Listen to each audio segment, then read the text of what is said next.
ఇది ఆత్మనిర్భర్ భారత్కి సంబంధించి ఒరిజినల్ డాక్యుమెంట్ అండి.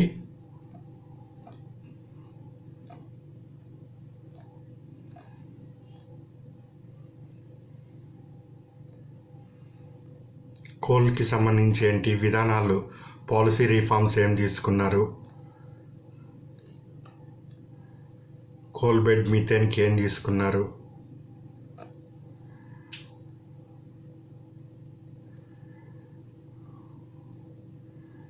సో దీనిని మనము సింప్లిఫై చేసి ఇక్కడ ఇస్తున్నాము. అందులో ఉండే కంటెంట్నంతా మనము ఎగ్జామ్ పాయింట్ ఆఫ్ వ్యూలో చాలా సింప్లిఫై చేసి సాధారణ అభ్యర్థికి కూడా ఈజీగా అర్థమయ్యే విధంగా నేను ఇక్కడ రూపొందించి ఇచ్చానండి. ఇంకా అందులో ఇచ్చిన దానికన్నా ఎక్స్ట్రా ఇన్ఫర్మేషన్ని అభ్యర్థులకి ఈజీగా అర్థం అవ్వటం కోసం అందజేస్తూ వస్తున్నాను.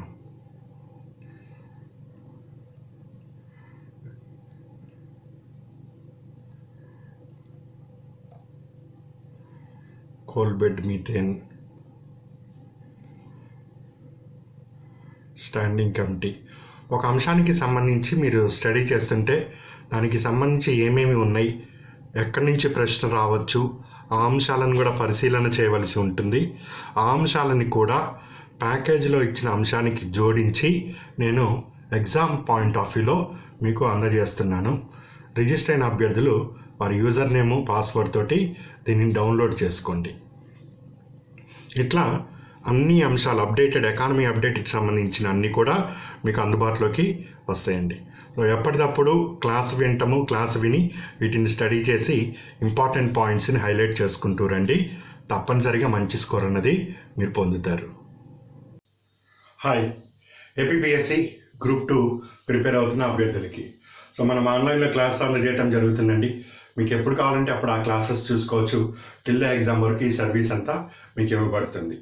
క్లాసులతో పాటు మనం మెటీరియల్ అందజేస్తున్నాం. వీక్లీ మనము టెస్టులు కూడా కండక్ట్ చేసుకుంటున్నాం. ప్రాక్టీస్ బిట్లు అందజేయటం జరుగుతూ వస్తుంది.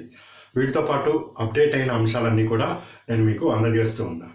సో ఈరోజు క్లాస్లో మనము ఆత్మనిర్భర్ భారత్కి సంబంధించి ఎకనామిక్ ప్యాకేజెస్ ఏమేమి వచ్చినాయి.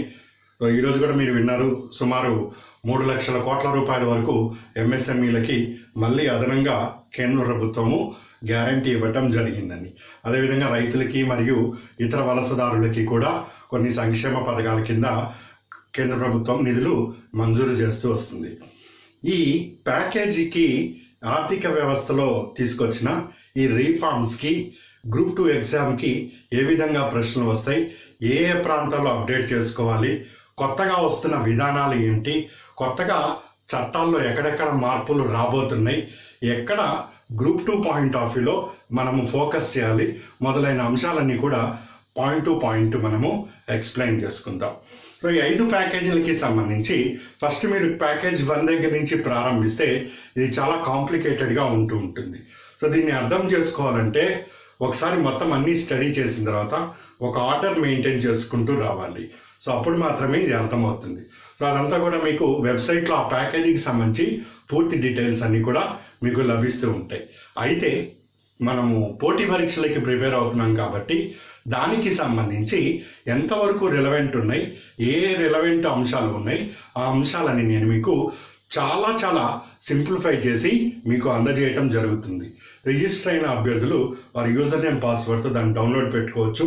క్లాస్ విన్న తర్వాత మీకు ఆ మెటీరియల్లో 1కి 2 సార్లు దాన్ని స్టడీ చేయండి.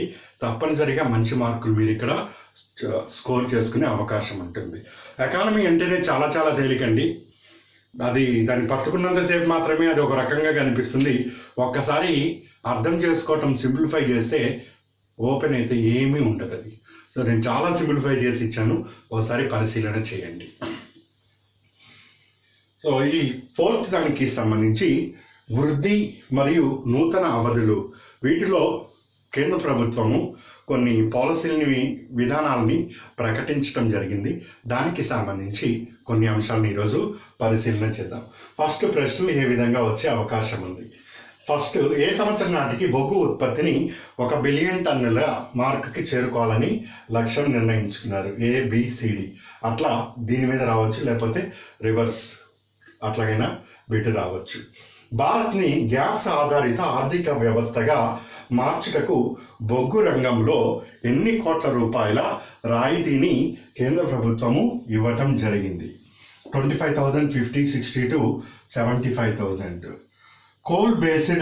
కోల్ బెడ్ మీథేన్ని ప్రోత్సహించాలని ఈ క్రింది ఏ కమిటీ 2016 సంవత్సరంలో నివేదికను ఇవ్వటం జరిగింది? ప్రదీప్ కిషోర్, నందగోపాల్, ప్రహ్లాద్ జోషి, శ్రీవాత్సవ ముఖర్జీ. అసలు ఎందుకు ఈయన ఈ రిపోర్ట్ని ఇవ్వటం జరిగింది? హైడ్రోకార్బన్స్ మీద ఈయన ఇచ్చిన నివేదికలో ముఖ్య అంశాలు ఏంటి, దానికి సంబంధించి ఇప్పుడు ఈ వృద్ధి నూతన పోకడలో ఏ విధమైన ఫోకస్ చేశారన్న అంశాలు తెలుసుకుందాం. 4th వన్, బొగ్గు గనుల ఉత్పత్తిలో స్వయం సమృద్ధికి ప్రభుత్వం తీసుకున్న చర్యల్లో ఈ కింది వాటిలో సరికాని అంశం ఏది? సరైనది ఏది, సరికానిది ఏది అన్నట్టు కూడా అడుగుతూ ఉంటారు. బొగ్గు గనుల అన్వేషణలో ప్రైవేటు భాగస్వామ్యం ఉంటుందా? టన్ను ఉత్పత్తికి దీన్ని స్థిర ధరని కేటాయిస్తున్నారా? టన్ను ఉత్పత్తికి రెవెన్యూ షేరింగ్ అనేది ఉందా? బొగ్గు వేలంలో అందరికీ అవకాశం కల్పిస్తున్నారా? సో ఏ విధంగా ఈ ఉత్పత్తిలో స్వయం సమృద్ధికి ప్రభుత్వం విధాన ప్రకటన చేసింది ఈ ప్యాకేజీలో. నెక్స్ట్, పారిశ్రామిక సమాచార విధానానికి సంబంధించి ఈ కింది వాటిలో సరైన అంశం ఏది, సరికాని అంశం ఏది? సో ఒక రాష్ట్రంలో ఇండస్ట్రియల్ పార్కులకి ఎలాంటి విధానం త్వరలో ప్రకటించబోతుంది, ఎన్ని ఇండస్ట్రియల్ పార్కులు రాబోతున్నాయి, ఇండస్ట్రియల్ ఇండెక్స్ కానీ ఖనిజాలకి సంబంధించి ఇండెక్స్ కానీ ఈ విధానాల్లో ఉండే అంశాలు ఏంటి, అవి ఒక్కొక్కటి మనము స్టెప్ బై స్టెప్ చూద్దాం. ఇట్లా ఈ ఎకనామిక్ ప్యాకేజీకి సంబంధించి మనకు సిలబస్లో ఉండే అంశాలని మనము పరిశీలన చేసుకుంటూ పోతే చక్కటి స్కోర్ని మనము పొందవచ్చు. వీటిలో కొన్ని అంశాలు ఏపీ ఎకానమీకి కూడా త్వరలో బడ్జెట్ ప్రవేశపెట్టబోతున్నారు ఏపీలో. సో ఆ ఏపీ ఎకానమీకి కూడా చాలా చాలా ఉపయోగకరంగా ఉంటాయి. ఆ ఏపీ ఎకానమీలో ఆంధ్రప్రదేశ్ ప్రభుత్వం కొత్తగా ఎలాంటి చర్యలు తీసుకోబోతుంది, దానికి సంబంధించి ఆధారం కూడా ఇవే అవుతూ ఉంటాయి. సో అందుకని కాస్త అభ్యర్థులు దృష్టిని జాగ్రత్తగా దీని మీద కేంద్రీకరించండి. చూద్దాం ఇప్పుడు ఒక్కొక్క విధానము ఏ విధంగా ఉంటున్నది. ఇంపార్టెంట్ అండి ఇవన్నీ. ఇప్పుడు భారత ప్రభుత్వము తీసుకున్న విధానపరమైన నిర్ణయాలు ఆత్మనిర్భర్ భారత్లో ఏమి ఉన్నాయి అనేది స్టెప్ బై స్టెప్ పరిశీలన చేద్దాం. ఫస్ట్ వన్, కోల్, బొగ్గు గురించి వాళ్ళు ఈ విధానపరమైన నిర్ణయంలో ఏమి తీసుకున్నారో తెలుసుకుందాం. భారతదేశంలో మొత్తము 320 బిలియన్ టన్నుల బొగ్గు నిక్షేపాలు ఉన్నాయండి. మొత్తం 320 బిలియన్ టన్నుల బొగ్గు నిక్షేపాలు ఉండటం జరిగింది. కానీ మనం ఇందులో 1 బిలియన్ టన్ను కూడా పూర్తి స్థాయిలో ఉత్పత్తి చేయట్లేదు.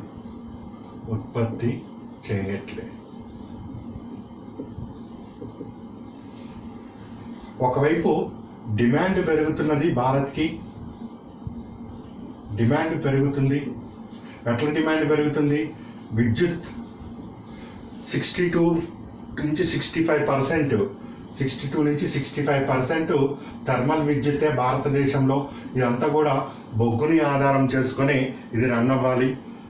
విద్యుత్ యొక్క డిమాండ్ డే బై డే పెరుగుతుంది. ఏ దేశమైనా అభివృద్ధి జరుగుతున్నది, ఇంకా అభివృద్ధి జరగాలి అంటే తలసరి విద్యుత్ వినియోగం అధికంగా ఉండాలి. So more and more electricity consumption means more and more indication of development. విద్యుత్ని తగినంత భవిష్యత్తులో ఇంకా పెరిగే అవకాశం ఉంది. సో తదనుగుణంగా బొగ్గు ఉత్పత్తి పెంచుకోవాల్సిన ఆవశ్యకత ఉంది. సో డిమాండ్ విద్యుత్ పరిశ్రమ నుంచి బాగా పెరుగుతున్నది, స్టీల్ పరిశ్రమ నుంచి బాగా పెరుగుతున్నది, సిమెంట్ పరిశ్రమ నుంచి బాగా పెరుగుతున్నది. అట్లా రోజు రోజుకి భారతదేశంలో బొగ్గు సంబంధమైన ఈ పరిశ్రమలు, బొగ్గు ఆధారిత పరిశ్రమలు యొక్క డిమాండ్ పెరుగుతూ వస్తున్నది. కానీ డిమాండ్కి అనుగుణంగా మనం భారతదేశంలో ఉత్పత్తి చేసుకోవటం లేదు. డిమాండ్ పెరుగుతూ వస్తున్నది, డిమాండ్కి అనుగుణంగా భారత్లో ఉత్పత్తి చేసుకోవటం లేదు. మరి భారత్లో బొగ్గు లేదా? బొగ్గు నిక్షేపంగా ఉంది. 320 బిలియన్ టన్నుల బొగ్గు ఖనిజం అన్నది భారతదేశంలో ఉన్నది. ఈరోజు మనము సుమారు 870 మిలియన్ మెట్రిక్ టన్నుల బొగ్గుని వినియోగిస్తున్నాం. మెట్రిక్ టన్నుల బొగ్గు వినియోగం జరుగుతున్నది. కానీ ఈ జరియా బొగ్గు గన్లు కానీ ఇంకో బొగ్గు గన్లు కానీ ఇంకోటి అన్నీ చూస్తే సుమారుగా రఫ్లీ అటు ఇటుగా 670 మిలియన్ మెట్రిక్ టన్నులు మాత్రమే ఉత్పత్తి చేస్తున్నాము. 200 మిలియన్ మెట్రిక్ టన్నులు దిగుమతి చేసుకుంటున్నాము.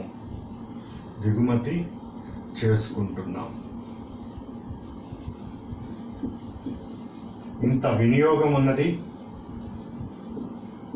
ఉత్పత్తి మాత్రము కొంచెమే ఉన్నది. ఈ గ్యాప్ని ఫిల్ చేయాలంటే దిగుమతి తప్పనిసరి అవుతుంది. ఇప్పుడు పాలసీ ఏం రావాలి? ఆత్మనిర్భర్ భారత్లో ఈ దిగుమతిని ప్రత్యామ్నాయం చేసుకోవాలి. ఈ దిగుమతి నువ్వు ఇలాగే చేసుకుంటూ పోతే, ఒకటి, భారతదేశంలో ఉండే విదేశీ మారక ద్రవ్యం మొత్తం ఈ 200 మిలియన్ టన్నుల బొగ్గు మీద ఖర్చు పెట్టుకోవాల్సి వస్తున్నది, అంతో ఇంతో. మరి పెరుగుతున్న ఈ డిమాండ్కి తగ్గట్టుగా మనము దిగుమతి చేసుకోవటం అనేది భవిష్యత్తులో కూడా కష్టమయ్యే అవకాశం ఉంటుంది. సో దానిని దృష్టిలో పెట్టుకొని ఇప్పుడు ఈ విధాన ప్రకటనలో తెలియజేసిన ముఖ్య అంశం ఏమిటంటే 2023-24 సంవత్సరం నాటికి భారత్లో 1 బిలియన్ టన్ను బొగ్గు ఉత్పత్తి జరగాలి.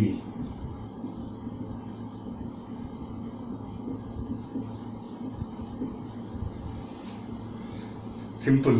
ఇందులో కష్టమే ఉంటుందండి. ఎకానమీ అందుకే చెప్తా, చాలా ఈజీ. దాన్ని ఒక క్రమ పద్ధతిలో మనం స్టడీ చేస్తుంటే పెద్ద కష్టమేమీ కాదు. ఒకసారి చూడండి, భారతదేశంలో ఇంత నిక్షేపాలు ఉన్నాయి, మనము కనీసం 1 బిలియన్ టన్ను కూడా ఉత్పత్తి చేసుకోవటం లేదు. డిమాండ్ చూస్తేనేమో పెరుగుతూ ఉన్నది.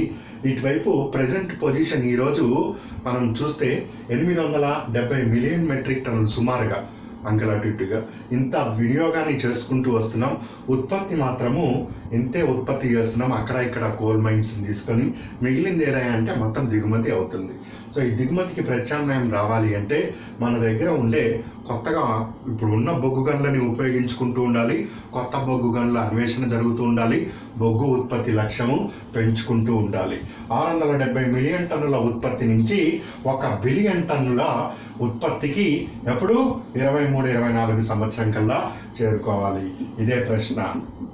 ఏ సంవత్సరం నాటికి భారతదేశంలో బొగ్గు ఉత్పత్తి 1 బిలియన్ టన్నులుగా నిర్ణయించడం జరిగింది? ఏ 2021, లేకపోతే బి 21-22, సి 23-24, డి 24-25 అట్లా అడుగుతాడు. 23-24 సంవత్సరము. 23-24 సంవత్సరానికి భారత్లో బొగ్గు ఉత్పత్తిని ఎంత మొత్తంలో ఉత్పత్తి చేయాలని భారత ప్రభుత్వం లక్ష్యముగా పెట్టుకున్నది? ఏబిసిడి 4 లక్ష్యాలు ఇస్తారు, అందులో ఇప్పుడు నువ్వు ఆన్సర్ చేస్తావు.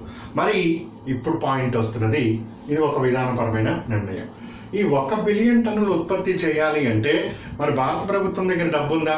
ఇప్పుడే చూస్తూ ఉన్నాం, వాళ్ళ దగ్గర రూపాయి కలెక్షన్ అక్కడ లేదు. ట్యాక్స్లన్నీ కూడా ఆగిపోయినాయి. పోనీ గతంలో ఏమైనా చేసామా ఎకానమీ అంటే అప్పుడు కూడా ఏమీ లేదు. ఇప్పుడు భారతదేశంలో మనంతటికి మనము అంటే గవర్నమెంట్ పెట్టుబడులు పెట్టి ఇంత 600 దగ్గర నుంచి 400 మిలియన్ మెట్రిక్ టన్నులు ఎడిషన్ చేసి మొత్తం 1000 మిలియన్ మెట్రిక్ టన్ను అంటే 1 బిలియన్ టన్ను బొగ్గు ఉత్పత్తి చేసే స్థితిలో లేదు. ఆ కారణం చేత దీంట్లో ప్రైవేటు భాగస్వామ్యాన్ని ఆహ్వానించవలసిందే. మరి ప్రైవేటు భాగస్వామ్యాన్ని ఆహ్వానిస్తుంటే గతంలో లేదా ప్రైవేటు భాగస్వామ్యం అంటే ఉన్నది, గతంలో ఉన్న దానికన్నా భిన్నముగా ఇక్కడ ప్రైవేటు భాగస్వామ్యం అన్నది రావాలి. మరి గతంలో కన్నా భిన్నముగా ఎట్లా ఉన్నది ఇది అంటే ఇక్కడే మనము చిన్న పాయింట్ని కనెక్ట్ చేసుకోవాలండి.